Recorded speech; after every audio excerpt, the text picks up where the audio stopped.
Разговарам со поранешниот амбасадор Ристо Никовски. Добар ден и добре дојдовте. Добар ден, поновно наш. Господине Никовски, Зоран Заев ќе рече: не се криви соседите, крива е Македонија. Дали ваквите негови изјави ја подкопуваат државноста и колку ваквата реторика може да и наштети на позицијата на Република Македонија? Видите, кога обичниот граѓанин го следи ова што го изјавува лидерот на опозицијата, сигурно мора да си помисли човекот не е од тука, веројатно некоја друга планета. Ова не е само почеток на таа негова реторика, прво почна на Косово, кога спомна дека треба сите македонци да учат албански, а не обратно, а пред 10 дена, точно на 9 овој месец, на ТВ21, он рече, ко праша зашто не го отвори случајот Монструм, нели го најавувал повеќе пати, а тој рече, знаете, не го објавив затоа што се тоа полувистини. И тоа ќе предизвикало незадоволство, нервози и слично. Знаете, полувистини се полулаги. А што станува со другите бомби во наводници што ги објави? Значи, тоа се полувистини со кои ги стресе темелите на оваа држава. Тоа е тежок криминален чин, да одите во јавност со полувистини, со полулаги и да создавате една длабока криза која го уништува и државата, уништува и македонскиот народ. Конкретно на вашето прашање, знаете, Македонија била бурето барут на Балканот, Македонија било јаболкото на раздорот. Сите соседи имале аспирации со векови, македонското прашање е на дневен ред 150 години најмалку, јас би рекол и 200 години, и тоа е резултат на тие историски синдроми, разбирате, кога сите соседи имаат аспирации према ова мало парче земја и према овој народ. Грција вели дека нема македонци, нема македонски јазик, нема историја. Бугарите тврдат дека ние сме неразбудени бугари, србите велат дека македонска православна црква нема, а албанците цело им изјавуваат за своји албански територии во оваа држава. Разбирате, што е чист редентизам. И сега на сето тоа, ние сме лоши соседи, па човек треба да биде навистина и глуп, и прост, и како сакате идиот, да не може да ги разбере тие работи. И дојдете со една таква теза во јавност и тоа надвор од земјата, значи дека ги подкопувате историските, фундаменталните и оние најстратегиски темели на оваа држава. Вие го рушите она што се градело, македонците го граделе како народ на макар 150 години, да кажеме, во поновава историја и на крај, нели, во 44-та година создадува своја држава. И се тоа што се случува е де факто рушење на македонскиот карактер на државата. Не е можно на тој човек да не му е јасно, тука живее, дека што се случи во 2001 година. Тоа беше војна, првите 5 соопштенија зборуваа дека треба да се ослободат албански територии. Тој човек мора да знае дека Македонија се уште нема целосен меѓународен правен легитимитет, бидејќи не ни е признато името, а ние сме во сето тоа лоши, значи сите други биле добри. Мислам, тоа е една потполно извртена теза, тоа е и негирање на она најфундаментална истина и тоа мора да има тешки, длабоки, нечесни политички амбиции. Очигледно дека човекот не може да дојде на власт, сваќа дека му е крај на политичката кариера и во тој очај кој го очигледно обзема, тој веќе спремен на све. Многу опасно и најстрашно е све да знаете што неговите сопартици, тоа е една сериозна партија, тоа е една голема партија, тоа е една, има тамо луѓе кои ги разбираат овие работи и чудно е што никој од нив не се јавува и да каже, чекајте, јас не го делам мислењето на овој човек. Јас мислам дека раслојувањето на партијата ќе почне многу побрзо и после се тоа што се случува, ние одиме на референдум де факто на 11 декември и ако народот се тоа го проголта и не го осуди, па мислам дека не заслужуваме да имаме сопствена држава. Ја слушнавме реакцијата од владеачката ВМРО ДПМН и велат се виде намерата на Зоран Заев и се виде зошто бил предизвикан пучот и 2-годишната политичка криза во Македонија. Дали вие во ваквите настапи на опозицијскиот лидер Зоран Заев гледате смислено и однапред испланирано сценарио? Видите, сето што се случува во Македонија веќе 25 години е строго контролирано и спроведувано сценарио. Целта е да се затвори македонското национално прашање и на тој начин да се трансформира државата во нешто што ќе биде некој сублимат на етнички заедници, односно на некакви племенски заедници. И знаете, војната во 2001 година беше финалето на тоа. Таа војна не успеа, затоа стапи во планот на дневен ред дојде планот Б.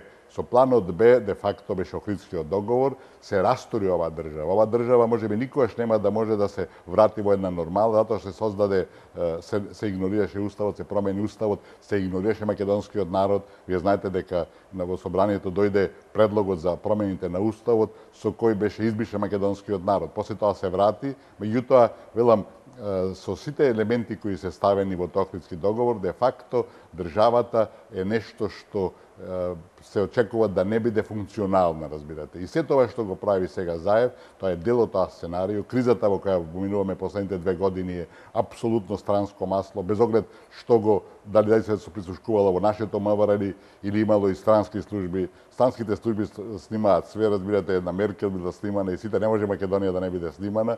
И сето тоа е дел од тоа сценарио. Така да сега одиме према финализацијата на тоа сценарио и целта е на менаџерот на оваа криза, на тоа сценарио, тоа е Вашингтон, да се дефинитивно прекрсти Македонија. Затоа сите овие напори се во насока да капитулира македонскиот народ, да се прифати тоа завршена работа, фета комплишо, викат дипломатите, и да ние прифатиме некакво ново име со кое ќе се избрише македонскиот народ. Ова ќе биде една некаква заедница на не знам, племенски групи, која де факто полека и полека ќе оди во некакво раслојување и бидејќи се уште не е завршен онај распетот на постјугословенската криза, Македонија со вакви политики на еден неодговорен, крајно неодговорен политички лидер, оди да биде монеда за подкусурување, да ја плати највисоката цена тој расплет и со еден единствен збор да го снеме македонскиот народ. Велам,